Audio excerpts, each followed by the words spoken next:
अश्वत्थामा ने जब ब्रह्मास्त्र छोड़ दिया मेरी मां के गर्भ के ऊपर, तो वही कृष्ण ने आकर मेरी रक्षा की। महाराज, मैं अपने प्राण वल्लभ की कथा संक्षेप में कैसे सुनूं? और विस्तार से सुनाइए महाराज, मन नहीं भर रहा है। और फिर अभी अभी आपने बताया कि महाराज बलराम जी देवकी मैया के भी पुत्र थे और रोहिणी माता के भी। तो एक ही व्यक्ति एक ही जन्म में दो माताओं के गर्भ से कैसे आ सकता है? जरा विस्तार से बताइए महाराज। और आपने कहा बड़े होकर के कन्हैया ने अपने मामा जी को मारा। तो महाराज, मामा और भांजे का रिश्ता तो बड़ा मधुर होता है, फिर अपने मामा जी को प्रभु ने क्यों मारा? कृपा करके इन सब लीलाओं का विस्तार से वर्णन करें महाराज। शुकदेव ने सुनते सुनते बड़े खुश हुए, भाव विभोर हो गए और कहा कि राजन, एक काम करो, मैं सुनाऊंगा, लेकिन 4 दिन हो गए हैं, 4 दिनों से आज तुमने अन्न का एक टुकड़ा भी मुख में नहीं रखा, कुछ खा लो। हम तो साधु महात्माएं, कुछ न भी खाएं तो चल जाता है, तुम तो राजा हो ना। राजा परीक्षित ने कहा, महाराज, जिस भूख और प्यास के कारण मैंने जीवन की बहुत बड़ी भूल कर दी, अब इस शरीर को अन्न और जल नहीं देना। मैंने अन्न और जल के कारण बहुत बड़ी भूल की। इस हाथ से मैंने एक संत के गले में मरा हुआ सर्प डाला। इस शरीर को अन्न और जल नहीं देना है महाराज। आप अमृत पिलाते रहिए, और अमृत पीने को मिले तो भला पानी पीने की प्यास कैसे हो सकती है? शुकदेव भाव विभोर हुए और कथा को आगे बढ़ाया कृष्ण जन्म की ओर। बोलिए बाल कृष्ण लाल की। राजन, जब धरती पर पाप बहुत बढ़ गया, धरती से बोझ सहन नहीं हो रहा था पाप का, धरती गौ का रूप बना करके देवताओं के पास गई। देवता लोग ब्रह्मा जी के पास गए और सबने मिलकर परमात्मा को पुकारा।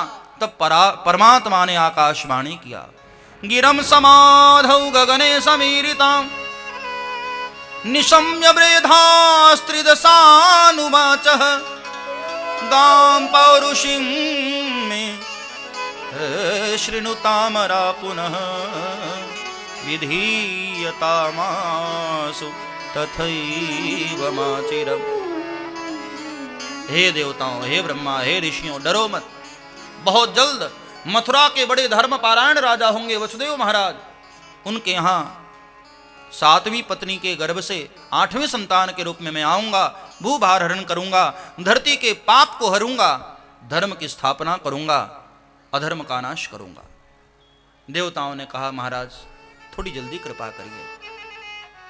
भगवान ने कहा, देवताओं रात्रि हो जाए ना तो सुबह के लिए प्रयास मत करो, प्रतीक्षा करो। गम की अंधेरी रात में न दिल को बेकरार कर, सुबह जरूर आती है, सुबह का इंतजार कर।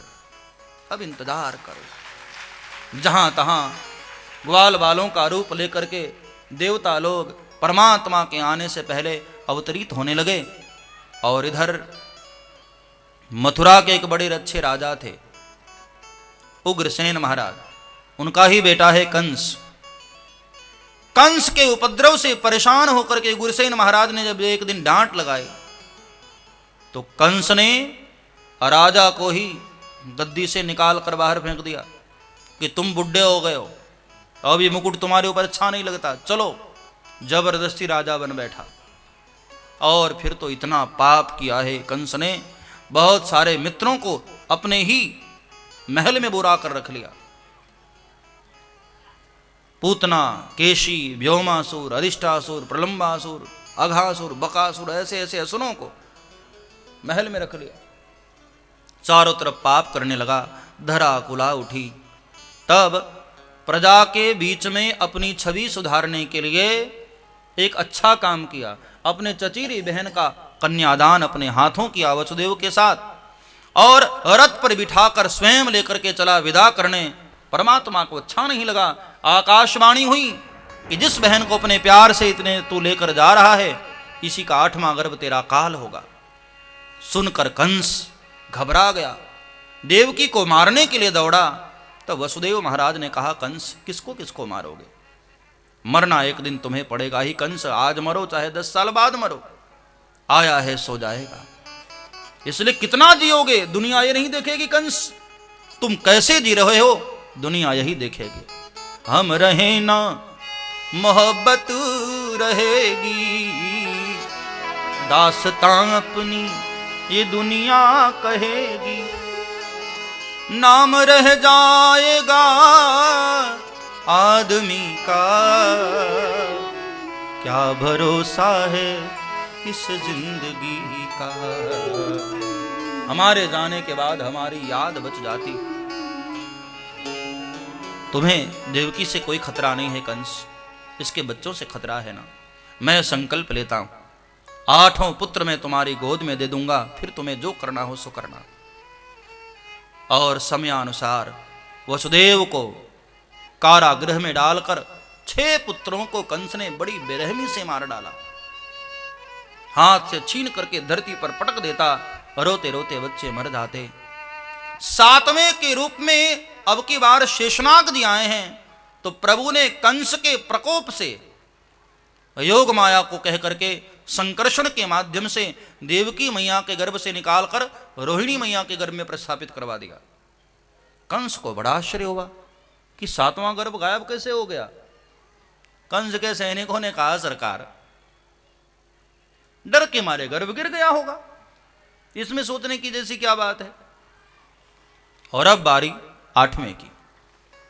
समयानुसार भगवान ने अपना तेज मां के गर्भ में प्रस्थापित कर दिया, और जैसे ही जैसे समय नजदीक आने लगा कंस की धड़कन बढ़ने लगी। एक दिन नारद को कहने लगा कि बाबा जरा मुझे बता तो दो ना कि होगा कैसा वो, कहीं जन्मते ही भागने लगे तो पहचान तो जाऊं ना, जरा कुछ कलर वलर तो बता दो ना कैसा होगा। नारद ने कहा उसकी और तो कोई पहचान नहीं है, एक ही पहचान है, वो काला होगा। और जब से कंस ने सुना ना तब से एक ही बात उसके मन में चलती रहती, वो काला होगा काला होगा काला, बस यही रटता रहता।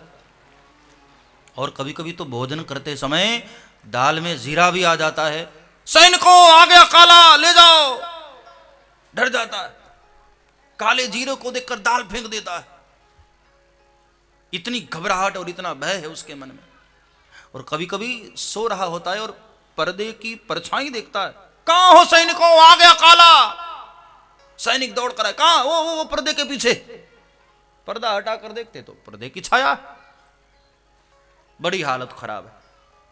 सारे देवता लोग भगवान की गर्भ स्तुति करते हैं और धीरे धीरे धीरे समय बीता। आई अष्टमी तिथि।